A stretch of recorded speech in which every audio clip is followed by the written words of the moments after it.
2021년 5월달 EMA 휴먼 메디슨 하이라이트에 보면은요, 코비드19 백신과 치료제, 백신과 트리트먼트, 여기 코비드19 트리트먼트를 딱 클릭을 하면은요, 여기에 롤링 유비 중인 치료제가 나오게 됩니다. 번역기로 제가 돌린 거예요. 그래서 여기 릴리, 그리고 셀트리온, 리제네론, 그리고 글락소하고 비어바이오테크놀로지 이 4개의 회사가 나와요.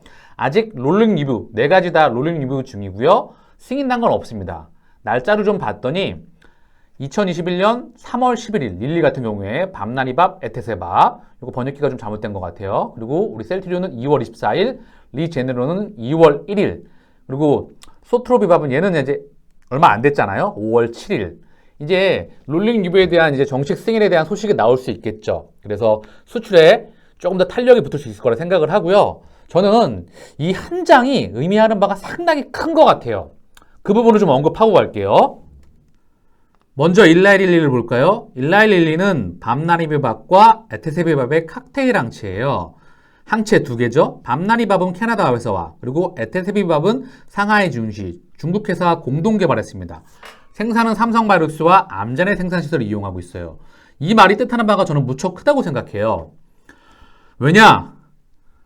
독자적으로 처음부터 연구, 개발, 생산하지 못했다는 거예요. 코로나 항체 치료제를. 그리고 리제네론은 카시리밥과 인데비밥의 얘도 칵테일 항체. 얘는 로슈와 공동 개발, 생산시설은 로슈의 생산시설을 이용하고 있다는 거예요. 그리고 마지막 소트로비밥. 얘는 글락소스미스카엘, 글락소와 비어바이오테크놀로지의 공동 개발이었어요.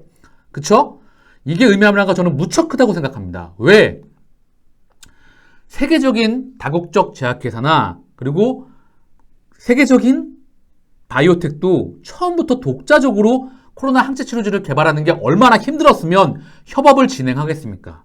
근데 셀트리온은 처음부터 독자적으로 연구, 개발, 생산, 특허, 그쵸?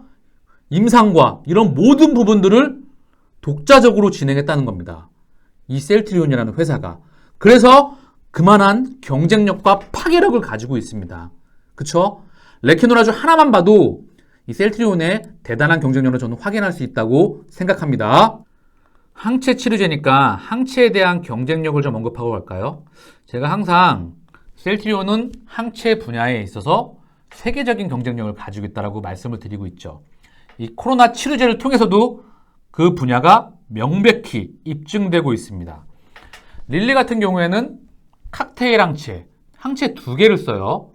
밤나니밥 단독요법은 중단이 많이 되고 있죠. 그리고 이 항체 2가지, 결국 항체는 중화능, 이 중화능이 무척 중요하죠. 항원까지 정확하게 도달을 해야 됩니다. 그쵸? 셀트리온은 레키노라주, 다닐클론, 항체 하나만 갖고도 이 변이에 대한 부분이 거의 대부분이 가능하죠. 그쵸? 그리고 리제네론도 결국 항체 2가지를 사용하고 있어요. 항체 하나만 갖고도 참 이 4가지 회사를 압도할 만큼 저는 앞섰으면 앞섰지 그 부분은 우리는 변이에 대한 부분과 이 부작용 그리고 효능에 대한 부분을 통해서 이미 검증이 되고 있다고 생각을 합니다. 그리고 이 소트로비밥 얘 같은 경우에도 다닐크론 항체죠. 얘는 이제 계속해서 이제 치료제가 투여가 되면서 추가적으로 데이터가 나오겠죠. 임상 데이터에 대한 부분만 좀 언급을 하면 이 부작용에 대한 부분이 뭐 발진과 설사 한 3% 그리고 이 사망과 그리고 입원 비율을 감소시켰던 비율이 85% 정도라고 임상 데이터에서 얘기가 나오고 있는데 셀트리온은 사실 부작용 자체가 없죠. 아예 없어요. 그쵸? 그리고 부산의료원에서 450명 중에 449명 그쵸? 입원이나 사망 비율, 중증으로 가는 비율, 사망 환자는 아예 없었고 그 한 명조차도 원래 우리 주주님께서 언급을 하셨죠. 갈 수밖에 없었던 상황이었다. 그쵸? 그래서 엑스레이 자료를 통해서 말씀을 해주셨는데 이런 부분을 종합해 봤을 때 이 항체에 대한 셀트리온에 대한 이 유효성과 효능과 안정성에 대한 부분은 사실 타의 추정을 불허하는 것 같다. 그래서 제가 항상 말씀드리는 거예요. 셀트리온의 기술력, 경쟁력은 세계 최고의 경쟁력을 가지고 있다. 이제 그 부분이 이제 정식 승인이 나고 수출로서 그리고 변이에 대한 부분 계속해서 이 코로나는 변이에 대한 싸움이 진행되고 있잖아요. 이 변이에 대한 압도적인 중화능을 가진 이 레키노라주 그리고 플랫폼도 진행이 되고 있죠. 38개조차 칵테일 항체로 준비를 하고 있기 때문에 그래서 더 무서운 기업이라는 겁니다. 분명히 시차를 두고 우리에게 좋은 소식을 들려오리라 생각합니다. FDA의 제네릭 승인 소식이 있었습니다. 철 중독증 치료제고요. 데페라시목스 약물명이에요. 데페라시록스 용량은 90ml, 180ml, 360mg이고요. 승인된 날짜를 봤더니 2021년 5월 27일이에요. 그쵸? 회사는 셀트리온. 밑에 볼까요? 데페라시록스 90ml 뭐 셀트리온 이렇게 나오죠. 180ml 셀트리온, 360ml 셀트리온 이렇게 확인이 가능합니다. 그러면 철 중독증 치료제는 뭘까요? 반복적인 수혈 과정에서 체내에 들어온 철이 밖으로 배출되지 못하고 몸속 장기 등에 축적되어 각종 부작용을 일으키는 상태를 말한다. 수혈팩 1개당 200에서 250ml의 철이 들어있으며 인체에는 다량의 철을 제거하는 기능이 없어 지속적으로 수혈을 받으면 철 중독증에 걸릴 수 있다. 이렇게 이제 얘기를 하고 있고요. 2007년 6월 14일 카톨릭대 병원 혈액내과 교수가요. 전국 7개 의료기관 연구진이 재생불량성 빈혈과 골수 이형성 증후군 등 수혈 치료에 의존해야 하는 혈압 환자 30%는 철 중독증 상태라는 보고서를 발표했어요. 질환별로는 골수 이형성 증후군 환자 39.3% 그리고 재생불량성 빈혈 환자 25.2%가 철 중독증으로 진단되었다. 여기에 이제 FDA 제네릭 의약품이 승인되었다는 거죠. 오리지나 의약품은 노바티스의 엑스자이드라는 약물입니다. 보통 FDA의 제네릭 의약품 승인 이런 소식이 나오면 다른 회사 같은 경우에는 호재네 그러면서 주가에 반영이 되죠. 근데 셀트리온은 기대하지 마십시오. 셀트리온은 오직 숫자, 매출액, 영업이익, 순이익의 성장이 확인되는 그 근방 안에서 시차를 두고 주가가 반영될 거라 생각을 해요. 그리고 다른 회사 같은 경우에도 호재로 선반영됐다 하더라도 숫자를 못 찍어내면 다시 제자리로 돌아옵니다. 그 부분을 인지하셨으면 좋겠고요. 셀트리온이 계속해서 FDA에 제네릭 되는 그런 의약품이 많아지고 있잖아요. 이게 큰 그림에서 어떠한 의미를 뜻하는지 우리가 명확하게 인지하고 가자고요. 왜 이렇게 FDA에서 제네릭 되는 의약품이 많은지 제가 책에서 발췌한 부분이고요. 2018년 11월에는 에이즈 치료제 테맥시스가 FDA의 허가를 받았다. 5개월 뒤에는 화이자가 개발한 슈퍼항생제 자이복스를 복제한 약이 또다시 FDA 승인을 획득했다. 셀트리온 제약은 앞으로 50여 종의 개량신약과 복제약을 미국에 출시할 계획이다. 어마어마한 물량 공세다. 국산 신약 31개 중 미국에서 제대로 판매되는 약은 하나도 없다. 서정진은 바이오시밀러로 유럽과 미국 시장을 뚫은 자신감을 바탕으로 제약 사업도 불도저와 같은 추진력으로 밀어붙였다. 이제는 셀트리온 제약이 국내에서는 누구도 성공한 적 없는 미국 합성의약품 시장을 개척할 차례다. 글로벌 케미칼 프로젝트.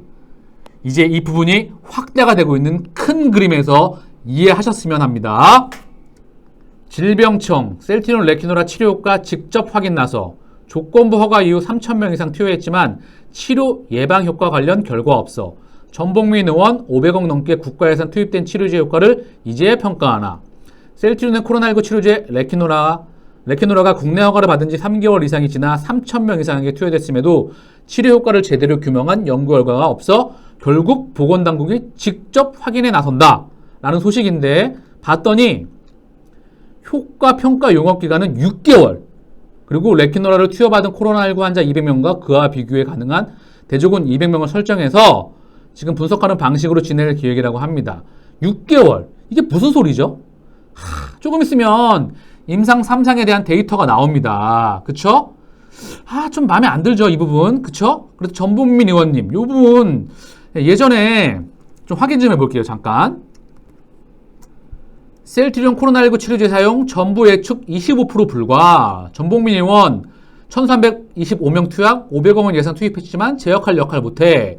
이렇게 언급을 하셨던 분이에요. 그쵸? 그래서 렘데시빌에 대한 부분이 있고 이게 지금 제가 언급을 했지만 참 이 투여 범위에 대한 확대가 필요하다. 그쵸? 이런 거는 다 빼놓고 오직 이 부분만 얘기를 했다고 하는 부분이죠. 참 안타까운 소식이죠. 이거 참 이게 앞뒤 다 빼고 이런 말만 한다는 게. 그리고 6개월. 이게 무슨 소식입니까? 조금 있으면 삼성에 대한 데이터 결과가 나오는데. 그쵸? 한국경제신문 오늘 날짜 좀 보고 갈게요. 일면에 삼성바이오의 승부수, mRNA 백신 원액 생산. 이런 이슈가 있었어요. 일면에. 우리 셀트리온도 일면에 탑 나왔으면 좋았을 텐데. 그쵸? 어쨌든 볼게요. 위탁 생산 마지막 퍼즐 완성. 위탁 생산. 삼바 mRNA 백신 기술 확보 박차. 내년에 원역 본격 생산. 이런 소식인데 이번에 완제 공정 자체가 1회분에 1달러에서 3달러 정도 남는다고 해요. 마진이 워낙 박하니까 이제 원액을 생산한다. 그런 부분이 나오는 건데 기본적으로 이 백신에 대한 마진 자체가 그러니까 치료제 대비해서 크지 않습니다. 화이자를 경우 봤을 때 대략적으로 화이자가 이번에 코로나 백신 팔아서 석 달 만에 1조 원 벌었다는데 매출이 4조라는 거예요. 그래서 마진율이 20%대 후반으로 잡은 것 같아요. 대략적으로. 항체 치료제하고는 부가가치가 무척 차이가 큽니다. 그쵸? 우리는 이거 안 하죠. 그죠? 이 부분을 참고해 줬으면 좋겠고요. 그리고 mRNA 백신, mRNA 요거 이해하고 가자고요. 우리가 1등 바이오 기업에 투자하고 있잖아요. 그래서 바이오에 대한 전반적인 좀 이해가 필요할 것 같기도 하고 mRNA 이 단어를 많이 봤던데 이해를 못 하시는 분들 계실 것 같아서 이해하고 가겠습니다. mRNA 백신 먼저. 요거는 항원, 우리 몸속에 코로나 항원을 투여를 하죠. 유전자, 정확하게 유전자의 복사본입니다. 얘를 투여를 하면 코로나 스파이크 항원을 투여를 하면 우리 몸속에서 단백질이 형성이 되죠. 코로나 스파이크 단백질. 그러면 항체가 형성이 됩니다. 어디? B세포에서. 우리 몸에 있는 면역세포의 B세포에서 항체를 생성을 해요. 그래서 면역이 생겼다라고 하는 거죠. 근데 이 중 mRNA가 뭐야? 별거 아닙니다. 유전자의 복사본이에요. mRNA는. 그리고 원본은 DNA라고 하죠. 사실 세포에 보게 되면 세포에 세포막이 있고요. 미토콘드리아.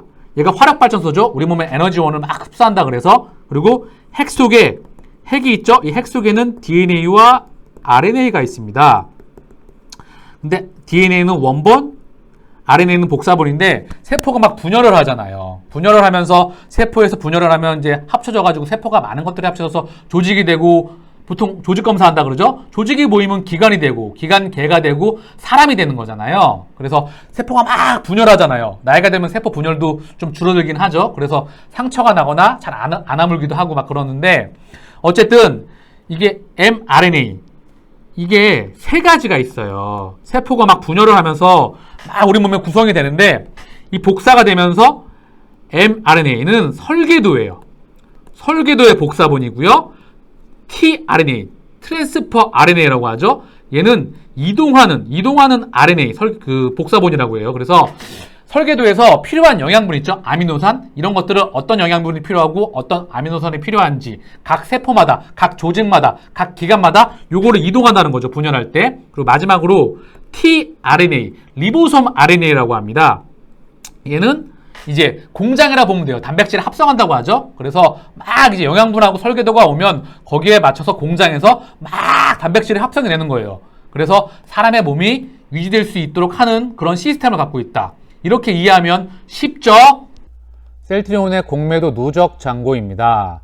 최근에 공매도 재개하고 300만 주 후반대를 넘어서 430만 주까지 늘어났었어요. 그리고 다시 430만 주, 420만 주, 410만 주, 그리고 407만 5천 주 오늘 다시 줄어드는 추세 들어가고 있다. 그리고 최근에 공매도 치는 물량을 보게 됐을 때 12,000주, 그러다가 5,000주 다시 현격히 줄어들고 있다. 추가적으로 확인이 필요하겠지만 현재 분위기는 나쁘지 않습니다. 마지막으로 셀트리온의 차트 보고 마치겠습니다. 0.73 오늘 하락 마감했어요. 최근에 저점을 한번 빵 찢죠? 여기, 그리고 여기. 저조건 찍고 기술적으로 반등하고 지금 약간 지루하게 박스권 형태로 횡보를 하고 있습니다. 차트 한번 체크해 볼게요. 여기 저조건 형성했어요. 그죠? 이 부분. 여기. 그죠? 이 정도. 요 라인. 그쵸? 그리고 저항대가 딱 여기 저항대예요. 지금 최근에 만들어진 요 저항대거든요. 요 정도 보면 될 것 같아요. 그리고 여기는 없어요. 그냥 밀렸거든요. 일봉상. 굳이 체크한다면 여기. 그리고 여기.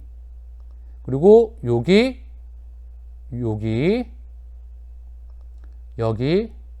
여기. 오랜만에 체크해 보네요. 그쵸? 그래서 한번 확대해 보겠습니다. 보면 급하게 밀렸어요. 굉장히 급하게 밀렸습니다. 떨어지고 잠깐 반등 나고 쭉 밀려서 여기는 물량이 없어요. 굳이 저항대를 체크한다면 60일 저항 그리고 120일 저항입니다. 하반기에는 우리가 기대할 만한 게 참 많아요. 왜냐하면 유플라이마가 출격을 하죠. 그리고 램시마 SC 이제 유럽 주요국 확대 나가서 직판을 통해서 우리에게 매출액과 영업이익과 순이익에 기여를 많이 할 수 있을 거라 생각을 합니다. 또한 레케노라도 물꼬를 텄고 이제 언제든지 한 방이 충분히 터질 수 있는 분위기는 형성이 되어 있습니다. 그래서 우리가 수출 소식, 그 물량에 대한 소식이 나올 때 거래량은 언제든지 동반될 수 있다. 여기는 급하게 빠졌기 때문에 그냥 치고 갈 수도 있어요. 그런데 보면 60일선 저항 맞고 갈지 이렇게 갈지는 확인이 필요하겠죠. 하지만 하반기에는 상당히 기대해볼 만한 것 소식이 들려오리라 생각을 합니다. 한번 거래량 크게 볼까요? 거래량 크게 보면 쭉 한번 거래량 터지죠? 올라가죠? 그리고 쭉 내려가요. 거래량이 이렇게 내려옵니다. 그죠? 내려왔죠? 거래량 터지죠? 올라가죠? 거래량 쭉 내려가죠? 내려왔어요. 그러면 이제 거래량이 올라올 시기도 옵니다. 이거는 실적, 수출, 매출, 숫자, 이거에 대한 성장폭, 그 이전이 될 확률이 높겠지만 돈이 들어오는 그 순간에 우리가 박스권, 이 지루한 박스권을 뚫고 이제 이 고점을 터치하러 가는 그 순간을 차분하게 올 한 해 6월이 시작됐으니까 하반기를 기대해 보면서 마치겠습니다. 힘내시고요. 항상 편안하게 옆에서 동행하겠습니다. 감사합니다.